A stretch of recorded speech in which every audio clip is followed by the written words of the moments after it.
अपनी रूटीन को सेट करना, अपने घर, बच्चों और अपनी तमाम ज़िम्मेदारियों को निभाना एक होममेकर की ज़िम्मेदारी होती है।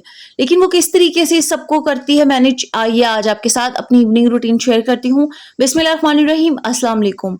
खाना खाने के बाद हम सब लोग रेस्ट करते हैं, क्योंकि खाने के बाद रेस्ट करना बहुत ज़्यादा ज़रूरी होता है और हल्की सी एक थकावट भी सब लोग महसूस कर रहे होते हैं। बच्चे भी खेल-कूद करते हैं और अगर आपके हस्बैंड भी घर आ जाएँ तो वो भी थोड़ा रेस्ट करना चाह रहे होते हैं। और होम मेकर्स के लिए भी बहुत ज़रूरी है कि सुबह से हम लोग काम कर रहे होते हैं, दोपहर के खाने की तैयारी भी करना, ये सब कुछ बहुत बड़ी ज़िम्मेदारी है, तो थोड़ा-सा रेस्ट करना बहुत ज़्यादा ज़रूरी होता है। खाना खाने के बाद मैं थोड़ा-सा रेस्ट करती हूँ, उसके बाद मैं किचन में आ जाती हूँ, फ्रेशन अप होती हूँ, तो फिर काम करने को भी बहुत दिल करता है। असर की नमाज़ पढ़ने के बाद मैं किचन में आकर थोड़ी बहुत क्लीनिंग करती हूँ। अगर मुझे कोई भी काम हो, जैसे कि फिलिंग का काम हो गया, मसाले ग्राइंड करके रखना, कोई भी इस तरह का काम जो कि आम रूटीन में डेली बेसिस पे नहीं हो रहा होता लेकिन बहुत ज़रूरी होता है, तो फिर मैं इवनिंग के टाइम इस तरह के काम कर लेती हूँ। क्योंकि ये सब हमारी ज़िम्मेदारियाँ हैं, हमारी रिस्पॉन्सिबिलिटीज़ हैं और हमें इनको करना ही है।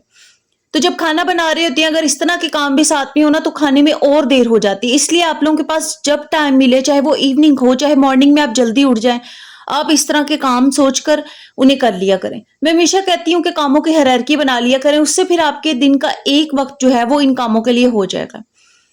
उसके अलावा आज एक हेल्दी स्नैक आपके साथ शेयर करूँगी। हमेशा इवनिंग के स्नैक्स शेयर करती हूँ। मैं ज़्यादातर कोशिश ये करती हूँ कि आपके साथ स्नैकिंग वगैरह शेयर करूँ, ताकि बच्चों की बाहर की जो स्नैकिंग है और आपकी अपनी भी क्रेविंग वो ख़त्म हो जाए और घर में हर चीज़ तैयार की जाए।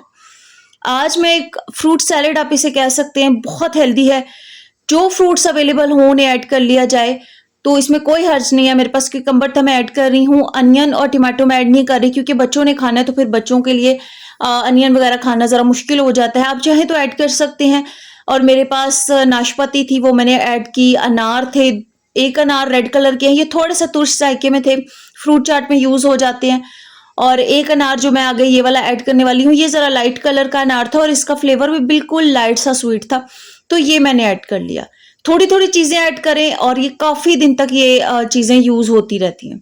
इनको अच्छे तरीके से पैक करके फ्रिज में रख लें, तो ये थोड़ी-थोड़ी डाल के आप डेली स्नैकिंग कर सकते हैं। आज मेरे पास बॉइल्ड चने थे, मैं वो इसमें ऐड करूँगी। थोड़ा-सा मेरे पास आम पड़ा था, क्योंकि थोड़े दिन पहले भी मैंने चाट बनाई थी, तो उसमें मैंगो ऐड किया था और ये थोड़ा तुर्श जायके वाला था, तो फिर मैंने हाफ़ ही ऐड किया था, ताकि गले वगैरह ना ख़राब हों और खाने में भी प्रॉब्लम ना हो। सिर्फ़ 1 बनाना ऐड करूँगी, क्योंकि बहुत ज़्यादा स्वीट हो जाता है फिर। और आप चाहें तो ज़्यादा केले ऐड कर सकते हैं। ये मेरे पास मैंगो पड़ा था जो मैंने ऐड किया है। कोई भी फ्रूट्स कुछ भी आप ऐड कर सकते हैं, क्योंकि माँओं ने ही बच्चों की हैबिट्स भी डेवलप करनी होती है कि वो क्या खाएँ, क्या ना खाएँ। अगर हम शाम को उन्हें बाहर की चीज़ें दे देंगे तो उनकी यही आदत बन जाएगी। और ये मेरे पास रेड ग्रेप्स पड़े थे जो बहुत मज़े के थे। नॉर्मल सा स्वीट फ्लेवर था इनका, और उससे पहले मैंने ग्रीन वाले भी ऐड किए हैं, वो भी बहुत मज़े के थे। एक मौसम्मी का जूस भी मैं इसमें डाल रही हूँ, क्योंकि कुछ बच्चे जूस वाला खाते हैं, कुछ योगर्ट भी डाल लेते हैं। और ये मेरी बेटी मेरी हेल्प करवा रही है, इसमें मैंने बाकी के ग्रेप्स भी ऐड कर दिए हैं। और ये चने हैं, चने बॉयल करके मैं हमेशा रखती हूँ, बहुत दफ़ा रेसिपी भी शेयर कर चुकी हूँ कि 1 चम्मच आप नमक का ले लें और 1 किलो चने जो हैं वो बॉयल करके रख लें, तो आपके 10-15 दिन आराम से गुज़र जाएँगे। जब ब बच्चों को अक्सर ज़्यादा भूख भी लगी होती है, तो आप उन्हें बॉइल्ड चने भी डिफ्रोस्ट करके दे दें, तो वो बहुत खुश होके खाते हैं और बहुत हेल्दी स्नैक होता है।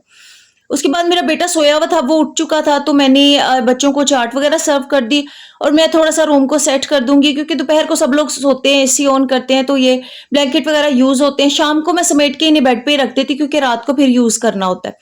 थोड़ा बहुत अपने रूम को सेट कर लेती हूँ, क्योंकि यहीं पे ज़्यादा बैठना होता है और इसकी क्लीनिंग बहुत ज़्यादा ज़रूरी है। थोड़ा-सा 5 से 10 मिनट लगती हैं और ये सब बिल्कुल क्लीन हो जाता है। आपने खुद ही सब कुछ मैनेज करना है ना, कोई भी नहीं करेगा, तो अपने तरीके से करें। शाम को मैं अपने बच्चों को स्टडी का काम करवाती हूँ, क्योंकि सऊदी अरब में स्कूल तो जा नहीं रहे बच्चे, तो उनकी स्टडीज़ वगैरह भी मैं खुद मैनेज करती हूँ। तो यहाँ पे मैं अपनी दोनों बेटियों को पढ़ा रही थी और मेरा बेटा भी थोड़ा बहुत पोएम्स वगैरह पढ़ता रहता है। जितना वो उसका दिल चाहे वो खुशी-खुशी पढ़े, मैं उतना उसे फ़ोर्सफुली मैं नहीं पढ़ाती किसी भी बच्चे को। जितना एक बच्चा खुश होकर अपना काम करता है ना, लर्निंग एक्टिविटीज़ करता है, उतना उसे मार-पीट कर और गुस्से से बिठाएँगे तो वो कभी भी उतने एफ़िशिएंट वे में काम नहीं करेगा।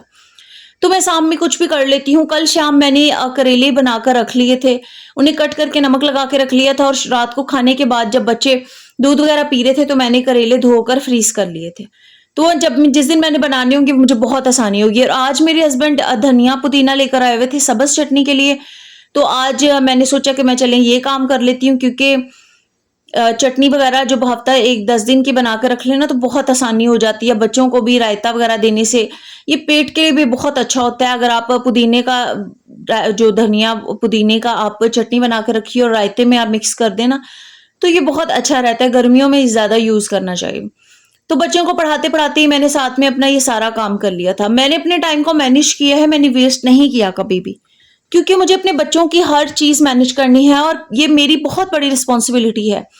अब मैं सऊदी अरब में हूँ, अगर मैं यहाँ ना भी हूँ, पाकिस्तान में भी हूँ, तो मुझे अब उनके वालिद तो नहीं है, उनके फादर पास नहीं होते, तो फिर मुझे खुद ही सब कुछ मैनेज करना होता है। तो बच्चों की स्टडीज़ वगैरह भी मैं खुद देखती हूँ। अगर माएँ पढ़ी लिखी हों, तो फिर उन्हें सब कुछ खुद मैनेज करना चाहिए, और अगर कम पढ़ी लिखी माएँ भी हों, तब भी आपकी बहुत सी ऐसी चीज़ें हैं जो सिर्फ़ एक माँ ही बच्चों को सिखाती है।